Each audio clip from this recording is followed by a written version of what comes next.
আমরা যে ফার্মের মুরগি খাই, ফার্মের মুরগির 100% ভেজাল। কারণ এগুলো তো ফাস্টফুডের দোকান আছে, কোনো ফাস্টফুডের দোকানে আমাদের ফার্মের মুরগি ছাড়া চলে না। এই জন্য আমরা আমাদের বাঁচতে হলে আমাদের অর্গানিক খাবার খাইতে হবে।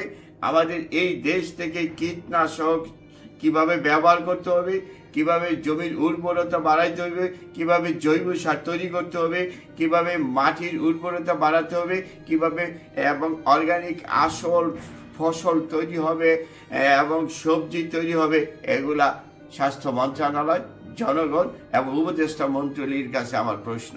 নইলে লক্ষ লক্ষ কোটি কোটি মানুষ মারা যাবে। এখন গ্রামে গঞ্জে চতুর্দিকে হার্ট অ্যাটাকে ভরে গেছে।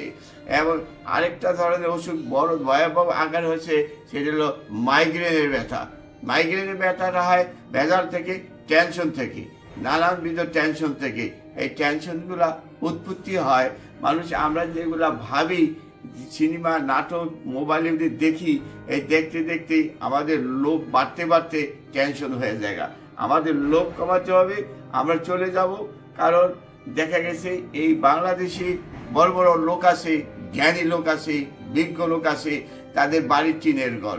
এমন একজন মন্ত্রী আসছিল যে 2বার মন্ত্রী হয়েছে, তার বাড়ির টিনের ঘর।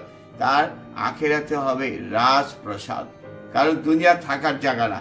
অতএব জনগণ, সারা বিশ্ববাসীর কাছে আমার প্রশ্ন, আমাদের এই দেশটাকে ভালোবাসি আমার জন্মভূমি, যার জন্য আমার এই কথা বলা। আর আপনারা পাঠ্যপুস্তকের মধ্যে, কারিকুলামের মধ্যে আপনি বাংলা, ইংরাজি, আরবি রাখবেন। এই দেশে ম্যাক্সিমাম লোক মুসলমান দাবি করে, কিন্তু কোরআন পড়তে পারে না। ম্যাক্সিমাম লোক কোরআন পড়তে পারে না, কোরআন অর্থ সহকারে পড়ে না। তার কারণ কোরআন পড়লে কোরআনে একটা সুস্থ থাকার একটা শান্তি পাওয়ার একটা মাধ্যম। নামাজ এবং কোরআন ভালো কাজ, এর ভিতরে শান্তি আছে।